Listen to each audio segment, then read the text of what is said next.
Good evening. एक व्यक्ति का अभिवादन। आज मैं आपके सामने English mock test second super series और सीटी लेके आया हूं। पहला जो अपना वीडियो था बड़ा ही शानदार रहा था, अब बच्चों का बड़ा स्नेह मिला। इसकार टीम पूरी लगी हुई है आपका भविष्य सुधारने के लिए, आपको भविष्य में सफल बनाने के लिए। आज का अपना जो 20 क्वेश्चन का एक सीरीज रहेगा।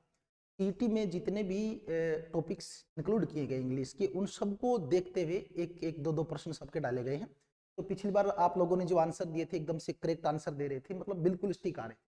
मुझे आज भी यही आशा रहेगी कि आप लोग पूर्णतः मेरे साथ जुड़े रहेंगे, अपने प्रश्नों का उत्तर आप देते जाएंगे। चलिए अपनी क्लास को शुरू करते हैं। लेकिन हाँ, एक बात जरूर कहना चाहूंगा, परिष्कार क्लासेज आपके लिए इतना कर रही है, पूरी टीम लगी हुई है, लोग यानी कि कितनी मेहनत कर रहे हैं, तो एक फर्ज आपका बनता है। मैं आपसे एक ही बात करना चाहूंगा, क्लास को शेयर जरूर कर दीजिएगा।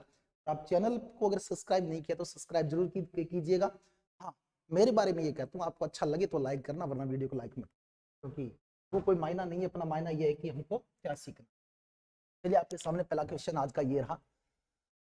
पहला प्रश्न कहता है, राम क्लासेज रेगुलरली सिंस जुलाई, यानी कि आपको करेक्ट फॉर्म का प्रयोग करना है। कोई भी सेंटेंस अगर हमको मिलता है, इसमें हमें करेक्ट फॉर्म भरना होता है। कोई न कोई कीवर्ड हमको मिलता है, उस कीवर्ड के द्वारा हम ये निर्धारित करते हैं कि इसमें कौन सा टेंस आने वाला है। अगर आपका उत्तर फटाफट उत्तर दे दीजिएगा, मैं चेक कर लेता हूँ तब तक, और मैं आपको ये सही आंसर इसका बता देता हूँ। देखिए बच्चों, राम क्लासेज एक तो वर्ड आ रखा है इसमें रेगुलरली, और एक वर्ड सिंस जुलाई भी आ रखा है ना। अगर इस सेंस को देखें अपन तो रेगुलरली देखिए, आप प्रेजेंट इंडेफिनिट की तरफ न जाएं, क्योंकि इसमें सिंस के बाद टाइम दिया हुआ है, और सिंस और फॉर का प्रयोग हमेशा परफेक्ट कंटिन्यूस पार्ट में होता है, चाहे वो प्रेजेंट हो, चाहे पास्ट हो, चाहे फ्यूचर हो। रेगुलरली बताता है कि प्रेजेंट की तरफ इशारा कर रहा है। सिंस और फॉर के लिए अपन पास्ट इंडेफिनिट काम में नहीं ले सकते। हेड अटेंडेंट का भी कोई मतलब नहीं है, अटेंडेंस क्यों इसकी तरफ जाके हम नहीं जाएंगे, अपना बच गया। Has been attending, Ram has been attending class regularly since July. जिन बच्चों ने आंसर करेक्ट दिया उनको बहुत बहुत बधाई। चलिए नेक्स्ट प्रश्न की तरफ बढ़ते हैं, नंबर आज का 2। दूसरा प्रश्न कहता है, mother has cooked the dinner. आपको वॉइस चेंज करना। वॉइस चेंज करना हो तो सबसे पहली विशेषता ये होती है कि हम जो एग्जाम टाइम होता है बड़ा इंपॉर्टेंट होता है। प्रत्येक प्रश्न को हल करने के लिए हमको 50 या 40 सेकंड मिलते हैं। हम ये प्रयास करें, आ तो सभी को जाएगा आंसर, लेकिन सीखना ये है कि किस प्रकार 5 या 10 सेकंड में अपन प्रश्न को हल करें। वो ट्रिक मैं आपको बताता हूँ। फर्स्ट ऑफ ऑल आप देखिए, mother has cooked the dinner, यानी कि ये एक्टिव वॉइस है, ये साधारण वाक्य, इसका ये हो गया ऑब्जेक्ट, यानी कि पैसिव वॉइस का वाक्य की शुरुआत ऑब्जेक्ट से होगी। तो देखिए आप ध्यान से देखिए, इस वाक्य की शुरुआत ऑब्जेक्ट से नहीं हो रही, इस वाक्य की शुरुआत ऑब्जेक्ट से नहीं हो, दोनों कट हो गए। हमारे पास कितने बच गए? 2 बच गए। दोनों में थोड़ा कंपटीशन है। फिर आप आगे ऐसे चेक कीजिए, इसमें हैज दिया है तो पैसिव वॉइस में साइक्रिया लगेगी हैज बीन। दोनों वाक्यों में देख लीजिए किसमें हैज बीन का यूज हुआ, देखिए इसमें नहीं हुआ। यानी कि डिनर हैज बीन कुकिंग, इसमें देखिए हैज बीन है, इसमें भी हैज बीन है। थोड़ा आगे और बढ़ना पड़ेगा। वॉइस में हमेशा वर्ब की थर्ड फॉर्म का प्रयोग होता है, इसमें कुकिंग है, ये नहीं हो सकता, तो अपना सही आंसर होगा dinner has been cooked by mother. इस प्रकार आप ऑप्शन को कट करते जाइए और अपने आंसर को हल करते जाइए। नेक्स्ट क्वेश्चन की तरफ चलिए। नेक्स्ट प्रश्न भी वॉइस का ही है।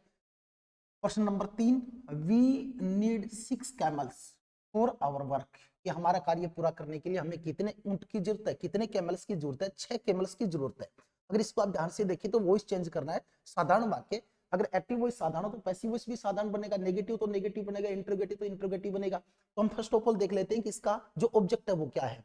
यानी कि वी इसका सब्जेक्ट हो गया, नीड इसकी वर्ब होगी। ये देखिए आपका ऑब्जेक्ट 6 कैमल, यानी कि 6 ऊंट, ये इस वाक्य का ऑब्जेक्ट है। तो first of all passive voice में अपना ऑब्जेक्ट आना चाहिए। देखिए मैंने यही कहा था कि अगर आप सही दिशा में आगे बढ़ते हैं तो बड़ी आसानी से आप हल कर सकते हैं। देखिए इसमें पहले ऑब्जेक्ट दिए ही नहीं है, बाकी को प्रश्नवाचक बनाया गया है। जब एक्टिव वॉइस सिंपल हो तो ये भी सिंपल बनेगा, प्रश्नवाचक नहीं बन सकता। इसको भी प्रश्नवाचक बनाया गया है, ये भी नहीं हो सकता। हमारे पास कितने बचे? 2 ऑप्शन बचे। 2 ऑप्शन में कंपटीशन है। तो 6 कैमल, देखिए इसमें पहले ऑब्जेक्ट दिया ही नहीं है, इसमें ओवर वर्क दे रखा है। ओवर वर्क हमारा ऑब्जेक्ट नहीं है, क्योंकि ये प्रीपोजिशन के बाद आया, तो ये अदर वर्ड है, ये प्रीपोजिशनल फ्रेज है। और प्रीपोजिशनल फ्रेज किसी भी वॉइस की पैसिव वॉइस में सब्जेक्ट का काम नहीं कर सकती। तो हमारे पास क्या बच गया? 6 camels are needed by us for our work. तो इस प्रकार अपने 3 क्वेश्चन हल हो जाते हैं। 4 नंबर प्रश्न कहता है, some boys were flying kites.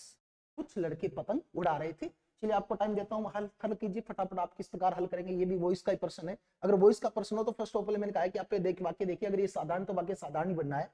Some boys इस वाक्य का जो सम बॉयज है वो सब्जेक्ट है, वर फ्लाइंग क्रिया है, और काइट्स क्या बच गया, ऑब्जेक्ट बच गया। सबसे पहले हमको ऑब्जेक्ट लेना है। देखिए इस वाक्य में पहले ऑब्जेक्ट दिया ही नहीं है, नहीं हो सकता। काइट्स अपना ऑब्जेक्ट कहाँ, इसमें काइट्स दे रखा है, इसमें फ्लाइंग काइट्स देख रहे हैं, फ्लाइंग नहीं हो सकता, ये भी गलत है। हमारे पास कितने बच गए, 2 ऑप्शन बच गए। Why do boys fly kite, हो ही नहीं सकता, तो अपना आंसर क्या, kites were being flown by some boys, ये एकदम से करेक्ट इसका क्या है, आंसर है। बच्चों आपको ये नहीं सीखना कि आंसर को रोटना नहीं है कि आंसर क्या है, आपको ये सीखना है कि जब पेपर में एग्जाम में क्वेश्चन आए तो कम से कम समय में किस प्रकार उसको मैं अटेम्प्ट करूं, किस प्रकार उसको मैं हल करूं। तो चलिए नेक्स्ट 5 नंबर प्रश्न की तरफ चलते हैं। और 5 नंबर प्रश्न आपका है नरेशन का, यानी कि डायरेक्ट इनडायरेक्ट का है। Can you ride a bicycle, I asked Geeta, कि आई आस्क्ड गीता, मैंने गीता से पूछा कि क्या आप बाईसाइकिल चला सकती हैं, can you ride a bicycle. देखिए इसमें सेंटेंस का इन्वर्जन किया गया, लिखना ऐसे चाहिए था, आई आस्क्ड गीता, फिर मैं देता can you ride a bicycle. तो ये डायरेक्ट इनडायरेक्ट का वाक्य है, आपको इनडायरेक्ट स्पीच में चेंज करना है। तो आपको ध्यान रखना है कि जो अपन वॉइस होता है, वॉइस में टेंस में साइकिल या दूसरी टेंस की तरफ नहीं बढ़ते, जैसे इंडेफिनिट से कंटिन्यूस की ले लेते हैं। लेकिन नरेशन में क्या होता है कि प्रेजेंट की साइकिल तो हमको पास्ट की लेनी पड़ती है, वाक्य देखना पड़ता है। इसमें जो प्रश्नवाचक वाक्य है इसको साधारण वाक्य में चेंज करना पड़ेगा। तो फर्स्ट ऑफ ऑल हमको देखना आएगा आई आस्क्ड गीता। तो देखिए ये वाक्य ऑटोमेटिक ही कट हो जाता है, क्योंकि इसमें आई आस्क्ड गीता है ही नहीं। ये गीता इज राइडिंग, ये भी कट हो जाता है। डज गीता, ये नहीं। तो अपने पास देखिए अपने आप ये आंसर निकल के आ गया, I asked Geeta whether she could ride a bicycle, क्योंकि कैन का अपना कुड हो गया और वाक्य को सिंपल बना दिया, और अपना जो कंजक्शन है वो वेदर लगा दिया। तो कितना आसान था, यानी कि यहाँ थोड़ा सा यहाँ ध्यान देना, ये वाक्य ऐसे लिखना था, आई आस्क्ड गीता, इस वाक्य को ऐसे लेके आना कि मैंने गीता से पूछा, क्योंकि मैंने कहा कि सेंटेंस का क्या किया गया, इन्वर्जन किया गया। तो बड़ा आसानी से हमने आंसर हल कर लिया कि पहला नहीं हो सकता क्योंकि ये कैन आ रहा है, कैन हो ही नहीं सकता, कुड भी चेंज करना था। ये नहीं हो सकता क्योंकि डज का यूज ही नहीं होगा, कैन है तो डज कैसे होगा। गीता साधारण वाक्य में इज आ ही नहीं सकता, कैन का कुड करना था। तो अपना आंसर क्या आ गया, गीता वाला 5 नंबर क्वेश्चन आंसर, सॉरी ये जो बी है इसका सही आंसर हो जाता है। क्वेश्चन नंबर 6 लेते हैं। 6 नंबर प्रश्न कह रहा है चेंज टू इनडायरेक्ट स्पीच, यानी डायरेक्ट का वाक्य मिला है, आपको इनडायरेक्ट में चेंज करना है। सेंटेंस में लिखा है लीला विल से रवि हैज गॉन, यानी कि ये सिंपल सेंटेंस है। कौन सा सेंटेंस है, सिंपल है, और हमको इसको किस में चेंज करना है, इनडायरेक्ट में करना है। फटाफट कर लीजिएगा, बड़ा इजी सा प्रश्न है। एक बात आपको बच्चों में बता दूं, ये अपना रिपोर्टिंग वर्ब है और ये अपना रिपोर्टेड स्पीच है। अगर रिपोर्टिंग वर्ब में प्रेजेंट या फ्यूचर टेंस मिले तो रिपोर्टेड स्पीच में कभी टेंस का चेंजेज नहीं होता, इतना आप याद रखिएगा। और कंजक्शन हमेशा साधारण वाक्य के लिए क्या लगाते हैं, दैट लगाते हैं। तो देखिए इसमें तो लीला वुड सेड, वुड हो ही नहीं सकता क्योंकि इसको हम चेंज ही नहीं करेंगे, विल से को चेंज करते हैं। तो अपना फिर क्या बन जाए सेंटेंस में, देखिए लीला वोज तो हो ही नहीं सकता, Leela would said that Ravi has gone, ये वुड अपन नहीं कर सकते सेड के साथ। तो अपना आंसर क्या बच जाता है, Leela will say that Ravi has gone, क्योंकि लीला विल से अगर यहाँ पे ऑब्जेक्ट नहीं हो तो से को अपन टेल में चेंज नहीं करते।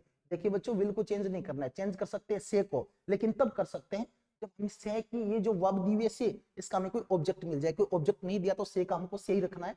तो Leela will say that Ravi has gone, प्रकार इसका सही ये करेक्ट आंसर हो जाता है। 6 प्रश्न हल हो गए। चलिए 7वें प्रश्न की तरफ चलते हैं। क्या आप मेरी आवाज सही आ रही है, कमेंट बॉक्स में जाकर कमेंट करके आप बता सकते हैं।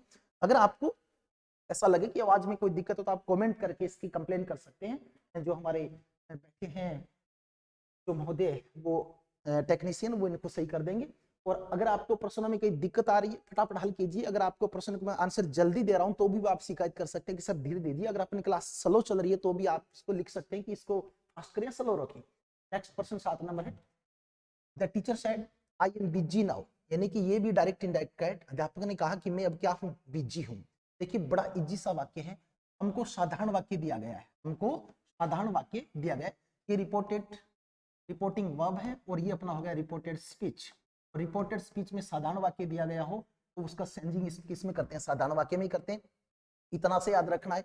टीचर सेड, देखिए पहला आंसर कह रहा है the teacher said that he was busy now. चलिए इसमें बात नहीं करता, तीनों की बात कर लेता हूँ। The teacher said that I am busy, देखिए अगर इस यहाँ पे एम दिया है तो डायरेक्ट इनडायरेक्ट में एम का वो या वर होना चाहिए था, ये नहीं हो सकता। Teacher said that he is नहीं हो सकता क्योंकि इज आर एम को किस में चेंज करते हैं, वोज वर में करते हैं, ये भी नहीं हो सकता। Teacher said that he was busy then, इनमें और इनमें दोनों में कंपटीशन कीजिए आप, यानी ये वाक्य यहाँ तक ठीक है। The teacher said that he was busy, इसको देखिए, the teacher said that he was busy. अब नव जो टाइम संबंधी परिवर्तन है, टाइम संबंधी परिवर्तन है, यहाँ चेंज नहीं किया गया और यहाँ चेंज कर दिया गया देन में। अपना सही ऑप्शन कौन हो जाता है, एक ए नंबर होता है, डी होता है, अपना सही आंसर रहेगा D. The teacher said that he was busy then. तो यार अपने 7 क्वेश्चन हैं वो हमने हल कर लिए हैं बड़े आसानी से। 8 नंबर प्रश्न बड़ा ही एक शानदार प्रश्न है। Roses in your garden are beautiful. आपको आर्टिकल बताना है कि इसमें कौन सा आर्टिकल का प्रयोग होगा, कि आपके गार्डन में जो गुलाब है बहुत सुंदर है। देखिए यहाँ पे जो रोजेज है ना, रोजेज का स्पेशलाइजेशन किया जा रहा है, यानी कि मैं कॉमन नाउन रोज की बात नहीं कर रहा, ऐसे नहीं कर रहा रोज आर ब्यूटीफुल, ऐसे नहीं कर रहा, मैं कह रहा हूँ कि आपके गार्डन में जो रोज है बहुत ही ब्यूटीफुल है।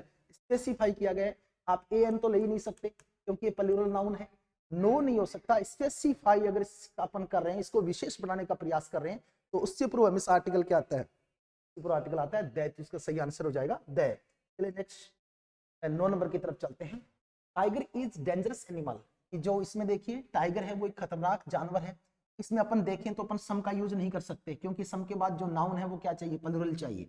हम इसमें फ्यू का यूज नहीं कर सकते क्योंकि नाउन क्या चाहिए, प्लूरल चाहिए। अपन दे का यूज नहीं कर सकते क्योंकि टाइगर इज डेंजरस एनिमल, एक जानवर की बात हो रही है, कॉमन बात हो रही है, कोई स्पेसिफाई नाउन को नहीं किया गया है, तो अपन दे का यूज नहीं कर सकते। तो अपने पास ऑप्शन क्या बच गया, अपने पास ऑप्शन बच गया A, tiger is a dangerous animal, की टाइगर एक खतरनाक जानवर होता है। 10 नंबर प्रश्न में आ जाइए। The horse's run the field. आपको परिपोजिशन पूछा गया है, आपको पूछा गया है परिपोजिशन, यानी कि आपको संबंध बोधक के बारे में प्रश्न पूछा जा रहा है। प्रश्न कह रहा है the horse's run the field. देखिए बीनीथ का मतलब नीचे होता है, अंडर का मतलब नीचे होता है, अंडरनीथ का मतलब भी नीचे होता है, इनका कोई सेंस ही नहीं बैठता। अक्रॉस का मतलब होता है उस पार, कि घोड़ा है वो खेत के उस पार तोड़कर चला गया, तो अपना इसमें आंसर क्या हो जाता है, अक्रॉस हो जाता है। 10 नंबर प्रश्न बड़ा इजी सा था। चलिए 11 नंबर प्रश्न की तरफ चलते हैं। He has been ill last 3 months। आपको प्रिपरेशन बताना है। लिखिए बच्चों, फटाफट आंसर दीजिए। ए बी सी डी में फॉर आएगा, बाई आएगा, सिंस आएगा या फ्रॉम आएगा, कौन सा आएगा, क्यों आएगा, उसका रीजन क्या है, मैं बताऊं उससे पहले आप अपने आंसर फटाफट दे सकते हैं। देखिए किसी न किसी सेंटेंस को अपन हल करते हैं, उसमें कोई ना कोई कीवर्ड हमको देखना पड़ता है। इसमें जिस प्रीपोजिशन का प्रयोग करना है उसके लिए हमको ये देखना पड़ेगा। लास्ट 3 मंथ्स यानी समय दिया जा रहा है, यहाँ पे ध्यान से देखिए आप, हैज बीन दिया जा रहा है, यानी कि प्रेजेंट परफेक्ट कंटीन्यूअस टेंस की बात हो रही है। और प्रेजेंट परफेक्ट कंटीन्यूअस टेंस में या तो प्रयोग होता है फॉर का या प्रयोग होता है सिंस का। इसमें point of time, point of time के लिए अपन यूज करते हैं सिंस का, और पीरियड ऑफ टाइम के लिए यूज करते हैं फॉर का। तो अगर ऐसे आए ना, last day, last month, last year, तो वो तो उसको पॉइंट ऑफ टाइम माना जाता है। लेकिन इसमें देखिए समय की बात हो रही है, 3 मंथ्स, यानी कि ये पीरियड ऑफ टाइम है, इसके लिए अपन यूज करेंगे फॉर का। इस प्रकार अपने 11 क्वेश्चन हल हो जाते हैं। प्रश्न नंबर 12 कहता है, बड़ा रुचिकर सा प्रश्न है। आपको इंग्लिश का एक सेंटेंस दिया गया है, आपको ट्रांसलेट करना है हिंदी में।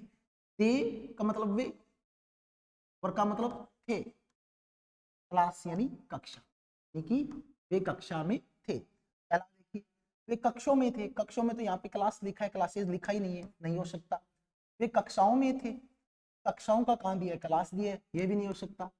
वह कक्ष में था, वह कहाँ था, वे थे, ये भी गलत हो गया। तो आंसर क्या रह गया, वे कक्षा में थे। एकदम से इजी सा था, वे कक्षा में थे, अपना आंसर हो जाता है यानी कि डी। तो 12 क्वेश्चन इस प्रकार अपने अटेम्प्ट हो गए हैं। नेक्स्ट अपन 13 नंबर क्वेश्चन की तरफ बढ़ रहे हैं। 13 नंबर प्रश्न है, बड़ा ही इंपॉर्टेंट, एग्जाम में बहुत बार इस वर्ड को पूछा जाता है। मेमोरेंडम के लिए सही परिभाषित शब्द क्या है, मेमोरेंडम के लिए सही परिभाषित शब्द क्या है। आप लोगों को आने वाले भारत का भविष्य का निर्माण करना है, उसी कड़ी को ध्यान में रखते हुए हम लोग ऐसी क्लासेज आपके सामने लेके आए हैं कि भारत के लिए एक ऐसी पीढ़ी तैयार की जाए कि जिसे भारत एक सुपर पावर बने, भारत में ज्ञानवान लोगों की संख्या बढ़े। तो इस प्रकार के जो मुहिम परिष्कार क्लासेज ने चलाई है, उस मुहिम में आप भी इंक्लूड होकर अपने आप को लाभान्वित करें, आप बेनिफिशियल करें। मेमोरेंडम के लिए सही परिभाषित शब्द क्या है, सूचना नहीं हो सकता, अधिसूचना नहीं हो सकता, विज्ञप्ति नहीं हो सकता, इट मींस हो गया ज्ञापन। याद रखिएगा बच्चों, मेमोरेंडम का जो हिंदी अर्थ होता है वो होता है ज्ञापन। चलिए नेक्स्ट क्वेश्चन की तरफ बढ़ते हैं। नेक्स्ट प्रश्न कहता है, प्रोबेशन का हिंदी समकक्ष है, प्रोबेशन का हिंदी समकक्ष है। जो प्रोबेशन का परीक्षा तो नहीं हो सकता, एग्जामिनेशन होता है परीक्षा, प्रक्रिया नहीं हो सकता क्योंकि ये तो प्रोसेस होती है।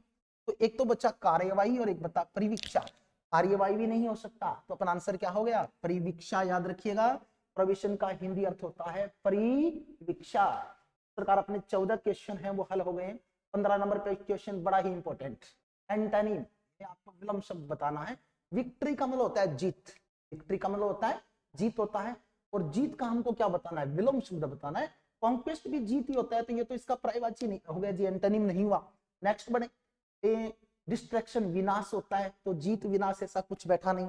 अगर अपन सक्सेस की बात करें, सफलता होता है, तो बच्चों कौन सा आंसर रह गया, आप डेफिनेटली कहेंगे सर की विक्ट्री का जो एंटोनिम है वो होगा डिफीट। विक्ट्री का मतलब जीत और डिफीट का मतलब हार होता है। तो ये 15 नंबर क्वेश्चन आपका। नेक्स्ट 16 नंबर क्वेश्चन, इसमें भी आपको एंटोनिम पूछा गया है, विलोम शब्द पूछा गया है। और बच्चों एंटोनिम में आपको जो वर्ड मिला है वो मिला है ब्रॉड, और ब्रॉड का हिंदी अर्थ होता है विस्तृत, विशाल, बड़ा। और विस्तृत का जो विलोम शब्द होगा वो होगा नैरो। नैरो का मतलब होता है संकीर्ण, नैरो का मतलब होता है संकीर्ण। शैलो होता है उथला, डीप होता है गहरा, वाइड होता है चौड़ा। लेकिन ब्रॉड विस्तृत और नैरो ये होता है संकीर्ण। तो इसका जो सही आंसर निकल के आता है 16 नंबर का, वो नैरो आता है।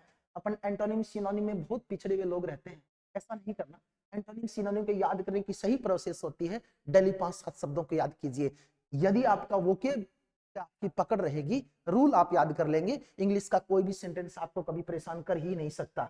नेक्स्ट पर्सन है, killing of murder of political reason. राजनीतिक कारणों से किसी व्यक्ति की अगर कोई हत्या करता है तो उसका वन वर्ड क्या होता है, तो वन वर्ड क्या होता है, सुसाइड। सुसाइड का अर्थ आत्महत्या करना होता है, राजनीतिक का कोई मतलब ही नहीं हुआ। यानी चारों, ये चारों के चारों वन वर्ड है, चारों का सेंस हमको देखना है। वन हु किल्ड हिमसेल्फ, जो स्वयं कोई मार लेता है, बाय ओवन हैंड मार लेता है, उसको सुसाइड कहते हैं। जेनोसाइड का मतलब होता है कि एक जाति की हत्या करना, जाति की क्या करना, हत्या करना। और होमिसाइड होता है मानव की हत्या करना। तो जो एसेसिनेशन वर्ड बचा है, देखो बच्चों इसका उच्चारण होता है एसेसिनेशन, और एसेसिनेशन उसको कहते हैं किलिंग और मर्डर फॉर पॉलिटिकल रीजन। कोई व्यक्ति राजनीतिक कारणों से किसी की हत्या करता है, उसका उच्चारण एसेसिनेशन होता है। इस प्रकार एक नहीं, आपको संकीर्ण सोच नहीं रखनी है, विस्तृत रखना है। हमको ये नहीं देखना कि किलिंग और मर्डर फॉर पॉलिटिकल रीजन का वन वर्ड क्या होता है, हमको ये देखना है कि चारों में का सेंस मुझे आना चाहिए। सुसाइड होता है आत्महत्या करना, जेनोसाइड होता है मानव की हत्या करना, यानी कि जाति की हत्या करना, होमोसाइड होता है मानव हत्या करना, और एसेसिनेशन होता है पॉलिटिकल वजह से किसी व्यक्ति की क्या कर देना, हत्या कर देना। 17 क्वेश्चन अटेम्प्ट करवा दिए मैंने। 18 नंबर प्रश्न भी आपका एक फिर से दोबारा वन वर्ड है, one who dies for a noble cause is called a. यानी कि अभी जो एग्जाम हुए थे उन एग्जाम में इस प्रश्न को पूछा गया था पीछे थोड़े दिन पहले, एसएससी जो जीडी का था उसमें ये प्रश्न आया था। One who dies for a noble cause is called, कि अच्छे कार्यों के लिए, मानव कल्याण के लिए जो व्यक्ति मरता है उसको अपन क्या कहते हैं बच्चों, उसको अपन कहते हैं मार्टे। मार्टे यानी पैट्रियट जो होता है, देशभक्त जो होता है, तो मार्टे वर्ड से जाना जाता है। और one who dies for a noble cause is called. आपके सामने मैं चैलेंज ये रखता हूं, 3 वर्ड और हैं, लिबर्टाइन और पोलीगोट। इन तीनों वर्डों के क्या हिंदी अर्थ होते हैं, कमेंट बॉक्स में जाकर आप कमेंट करके मुझे बताएं। इन तीनों शब्दों को आप जरूर क्लियर करेंगे। अगर ऐसा नहीं हुआ तो नेक्स्ट वीडियो जो मैं इन तीनों शब्दों को मैं क्लियर करूंगा। आपके लिए प्रश्न ये बड़ा, इन तीनों का क्या अर्थ होता है, एक मैंने बता दिया, मार्ट है। चलिए नेक्स्ट 19 नंबर क्वेश्चन देखते हैं। 19 नंबर कहता है नोटिस। हाँ, नोटिस क्या होता है, यानी नोटिस ऑब्जर्वेशन ऑफ प्रिसेप्शन, यानी कि कोई ऑब्जर्वेशन तो नहीं होता। नोटिस, नोटिस तो आप सब जानते हैं अधिसूचना होता है, किसी को सूचना देने के लिए जो बोर्ड पर अपन चस्पा करते हैं। यानी कोई बड़ी शिक्षण संस्था है या फिर पंचायत भवन है या नगर पालिका है या नगर निगम है, कोई सूचना देनी हो तो आमजन की सूचना के लिए एक नोटिस चस्पा कर दिया जाता है, उसको बोलते हैं नोटिस। इस संदर्भ में पूछा जा रहा है। डिटेक्शन ऑफ फॉल्ट, नहीं गलतियां निकालना भी नहीं है। डिस्ट्रैक्शन ऑफ डिटेंशन, ये भी नहीं है। अनाउंसमेंट, हाँ अनाउंसमेंट और नोटिफिकेशन, यानी कोई अधिसूचना या फिर किसी चीज की घोषणा करना नोटिस कहलाता है। तो नोटिस आर अनाउंसमेंट्स और नोटिफिकेशन। इसका सही आंसर ये भी नहीं है, ये भी नहीं है, आंसर डी हो जाता है। चलिए अपन धीरे धीरे अंतिम पड़ाव की तरफ बढ़ रहे हैं। अपना 20 नंबर क्वेश्चन आपके सामने ये रहा, एफिडेविट शपथ पत्र। आपको एफिडेविट को एक मात्र यहाँ पे ये नहीं बताना कि एफिडेविट होता क्या है बच्चों। स्पेलिंग मिसप्रिंट में बहुत बार एफिडेविट को पूछा जाता है कि इसकी स्पेलिंग सही करेक्ट कौन सी है। तो एक जो वर्ड होता है उसे अनेकों सेंस निकाल के प्रश्न बनाए जा सकते हैं। तो सभी एंगल को आप ध्यान से देखिए। एफिडेविट, फॉर्मल प्रोमिज नहीं जी, फॉर्मल प्रोमिज तो ये नहीं होता। लीगल गारंटी नहीं, लीगल गारंटी भी नहीं होती। रिटर्न स्टेटमेंट अंडर ओथ, इस पे मैं विचार कर सकता हूं, लेकिन मैं डी और पढ़ लेता हूं।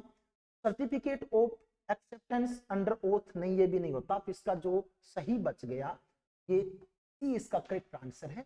रिटर्न स्टेटमेंट की लिखित में कोई कथन होता है, अंडर ओथ जिसमें कोई व्यक्ति क्या लेता है, शपथ लेता है कि हाँ मैं ऐसा करूंगा।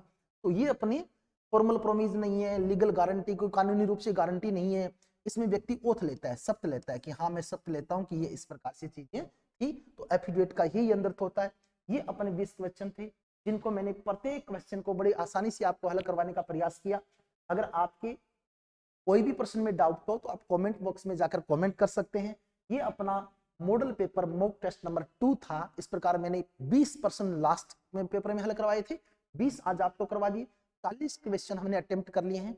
नेक्स्ट आगामी क्लासेज में आपको और भी इससे अच्छे बेटर क्वेश्चन मिलेंगे, आप लोग बने रहें। हाँ, लास्ट में एक रिक्वेस्ट जरूर करता हूं कि परिष्कार क्लासेज है, इसकी पूरी टीम आपके लिए लगी हुई है। यानी कोई इसका पेपर पीपीटी बनाता है, कोई तैयार कराता है। 3 व्यक्ति अभी भी मेरे पास में मौजूद हैं जो आपकी सेवा में तत्पर है, आपकी सेवा में लगे हुए हैं। यानी कि सभी व्यक्ति अपने अपने बिजनेस करते हैं, लेकिन शिक्षा का बिजनेस नहीं हो सकता। शिक्षा मानव सेवा है, और जो व्यक्ति मानव सेवा में लगा हुआ है उस व्यक्ति से महान कोई व्यक्ति मैं किसी को मानता ही नहीं। तो इन लोगों के लिए जो टीम लगी हुई है उनके लिए आप क्लास को एक बार शेयर जरूर कर दीजिएगा, और इस चैनल को आपने सब्सक्राइब नहीं किया तो सब्सक्राइब जरूर कर दीजिएगा। हाँ, मैं अपने लिए नहीं कहता कि क्लास को लाइक कीजिएगा, आपको अच्छा लगे तो कर दीजिएगा, वरना कोई जरूरत नहीं है। बल्कि इन लोगों का आप सहयोग करें। शिक्षा की जो मुहिम इन लोगों ने छेड़ी है उसको अपन उच्च स्तर तक लेके जाएं। इन्हीं शब्दों के साथ जय हिंद, जय भारत, शुभ रात्रि। फिर मिलेंगे कभी किसी मोड़ पे।